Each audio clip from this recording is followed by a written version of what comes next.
akkam jirtu fayyumaa kun sagantaa keenya kan chaanalii Odaa 64 jedhamurraa darbuudha. Sagantaa kanarratti barnoota adda addaa ni kennina. Sagantaa afaan Ingilizii, herrega, fiiziksii, barnoota kamillee taate asirraa ni darba. Hordofuun dagatinaa jenna. Har'a kan qopheessine immoo WH questions to add ever. WH questions kan jedhu asiin dura qopheessineerraa viidiyoo keenyarraa chaanalii keenyarra deemtee argachuu ni dandeessa. Maal akka ta'e achirraa qo'achuu ni dandeessan. Har'a maal laallaa WH questions ever jecha jedhu ever jedhu yoo irratti idaane hiika inni kennuudha kan nuti xiinxalluu har'a jechaadha. So what ka jedhu ever yoo itti idaan ever yoo itti idaan ever kana yoo itti idaan hiika inni kennuu danda'u laallaa jechaadha. Whatever which means anything or everything, no matter what or no matter what. Oromiffaa yoo eegne immoo waan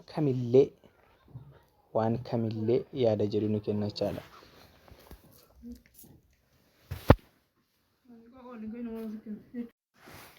So whatever waan kamillee, whatever means waan kamillee Oromiffaa yoo dubbisu whatever means waan kamillee, ever jechi jedhu itti ida'ame taanaan what ka jedhu maal jechuu jennee turre asiin dura. Whatever itti idaanaan jechi kun ni jijjiirama jechuudha. Wanta kamillee isa jedhu faana dhufa. Example, take whatever you need. You need jechuun fedhuu, barbaaduu, waan hajamte, waan feete jechuudha. Take jechuun fudhachuu jecha ka jedhu. Take whatever you need. Waan feete fudhadhu, waan barbaadde fudhadhu, waan feete fudhadhu, kan wanta barbaadde fudhadhu yaada jedhu qabaachuu. Take whatever you need.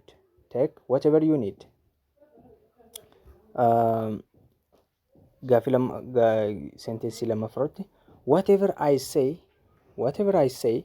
she always disagrees.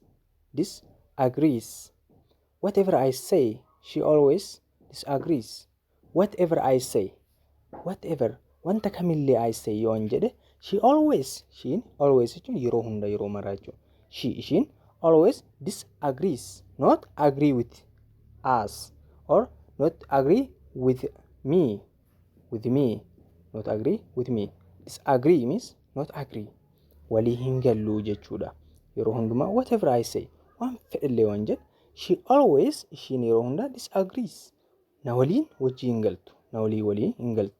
Na mormitii akka jedhu yaada agarsiisaa jechuudha. Whatever I said. Do whatever you like. Hojjedhu whatever you like, waan jaalattu. Hojjedhu waan jaalattu. Waan kamillee kati jaalattu hojjedhu. Whatever you may say, I don't believe you.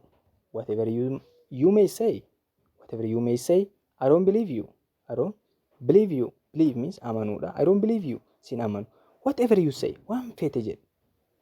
Whatever you may say, waan feete jechuu dandeetta. I don't believe you. Sin amanu. Waan feete jechuu malta. Garuu sin amanu. I don't believe you. Whatever you may say, waan feete jechuu malta. I don't believe you. Sin amanu. Whatever means waan kamillee jechuu malta. Sin amanu. Take whatever you want from the fridge. Fridge jechuun qabbaneessituu jechuudha. Fridge. Take whatever you want from the fridge.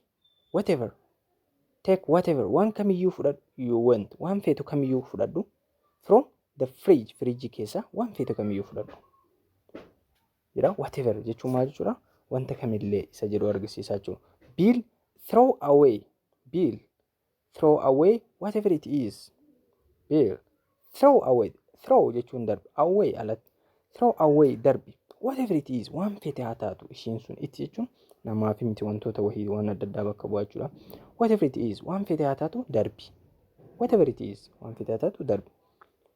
So whatever means anything or everything, no matter what, waan kamillee haa taatu, no matter what, waan kamillee haa taatu, kan wanta kamillee yaada jedhu qabaachuudha. Whatever, what is an ever yoo raddan wanta kamillee hiika jedhu qabaa jechuudha. Next kan itti aanee dhufamoo whenever jedhura ever yoo dabal whenever biluu ka ta'ee barreeffame kun whenever means every time at any time, no matter when.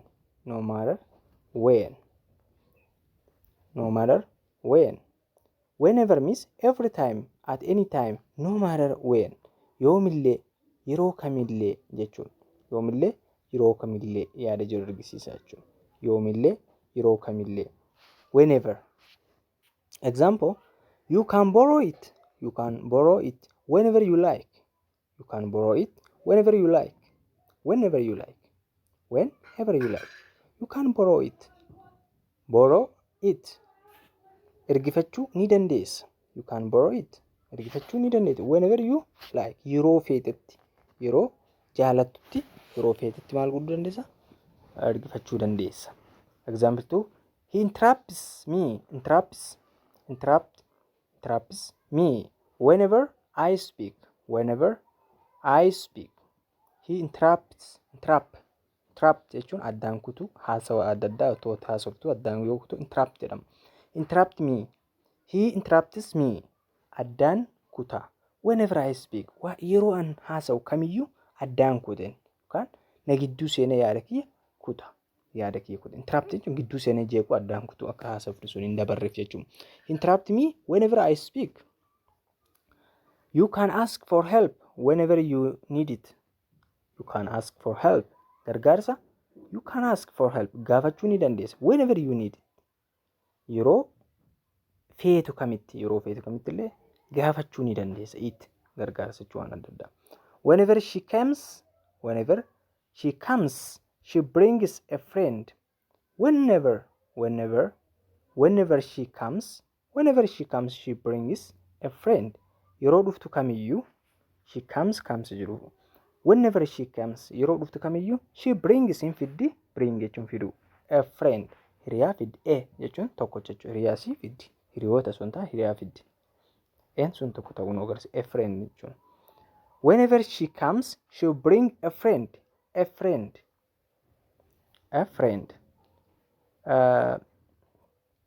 Whenever jechuun yeroo kamillee yoomillee yaada jiru qaba. Whenever. The third, whoever. The person who, no matter who yaada jiru qaba. Eenyullee haa ta'u yaada jiru qaba. Oromiffaa yoo kenne eenyullee haa ta'u yookaan eenyullee yaada jiru qaba jechuudha. Oromiffaan whoever means whoever, the person who, no matter who, eenyullee haa ta'u yaada jiru qaba. Oromiffaa yoo xiinxalle. Let read the example. Whoever comes with you is welcome. Namni kamilleen si wajjin haa dhufu is welcome. Inni simatama. Namni kamillee si wajjin yoo dhufu inni simatama. Whoever, nam kamillee comes with you, with jechuun wajjin, with or with wajjin yoo dhufe si wajjin, with you jechuun si wajjin, is welcome jechuun ni simatama. Inni simatama jechuudha. I don't want to talk to him, whoever he is. Wajjin hin dubbadhu isa. Whoever he is. Eenyullee inni haa ta'u. Eenyullee yoo ta'e iyyuu wajjin hin dubbadhu. Whoever he is. Eenyullee haa ta'u wajjin hin dubbadhu. Inni eenyullee haa ta'u. Hojii fedhallee haa qabaatu yookaan nama aangoo fedha. Whatever he is. Nama kamillee haa ta'u. Miskiinallee haa ta'u maali. Whatever he is.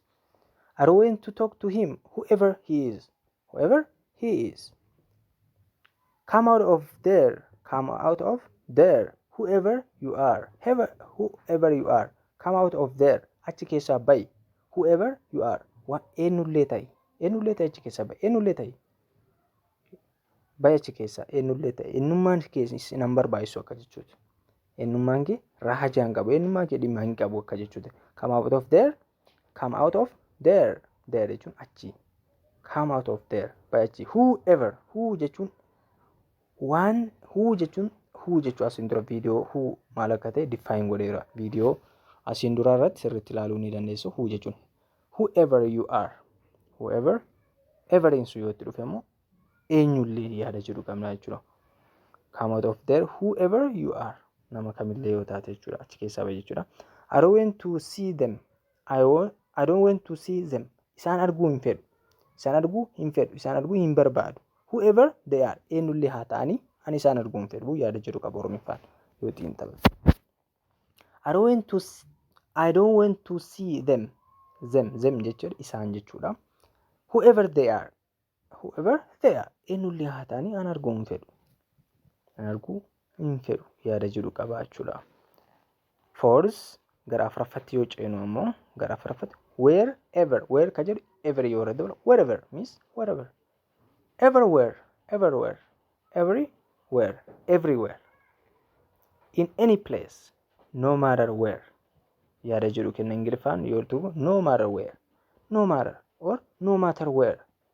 Matter nan godhu jechuudha. Eessallee haa ta'u dhimma nan godhu dhimma jechuun matter jechuudha. No matter jechuun dhimma miti jechuudha. Where eessallee haa ta'u eessallee haa ta'u eessattillee yaada jedhu kan wherever jechuun eessallee yaada jedhu eessattillee yaada jedhu kennaa jechuudha Oromiffaan wherever you go you will find someone who can speak English. Wherever you go eessallee yoo deemte you will find ni argatta someone nama wayii ni argatta who can kan danda'u speak English. Ingiliffa dubbachuu kan danda'u argachuu ni dandeessa. Eessallee yoo deemte Ingiliffa kan dubbachuu danda'u argachuu ni dandeessa jechuudha. Wherever you go you will find someone who can speak English. Dad accompanies her wherever she goes.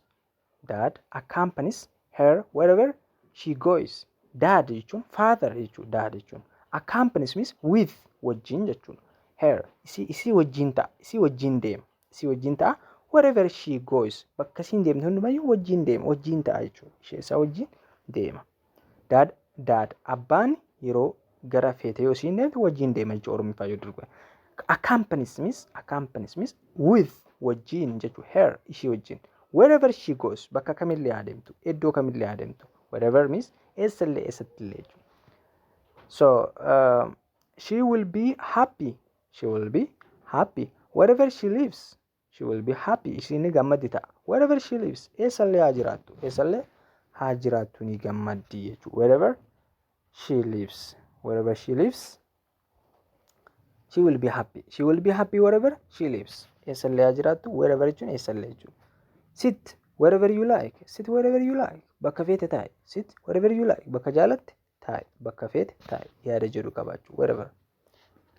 Gara taanu dabarraa gara fourth irraa gara fifth faana dabarraa whichever ka jedhu which jechuun kam jechuudha. Whichever jechuun kamillee no matter which kamillee haa ta'u kamillee jechuudha. Tom uses whichever computer or computer luqata jechuudha. Computer or computer fi computer which means dialect. Tom uses whichever computer is available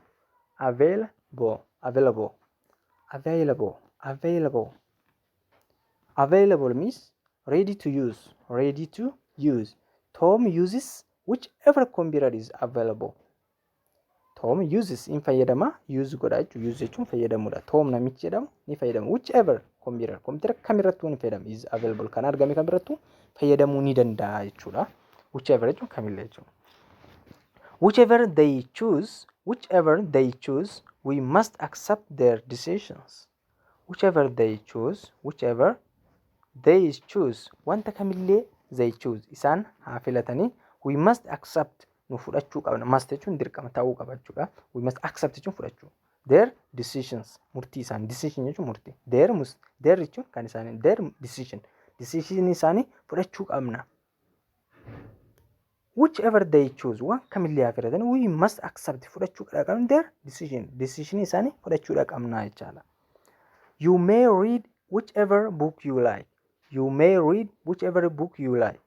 You may read dubbisuu dandeenya whichever book you like waan kafeeti dubbisuu dandeetu kitaaba argatte kamiyyuu dubbisuu ni dandeessa. Isa dhuma the finally the last however means in what way hamma fedhellee karaa kamillee yaada jiru kenna Oromiffaan however carefully I explained it she still didn't understand.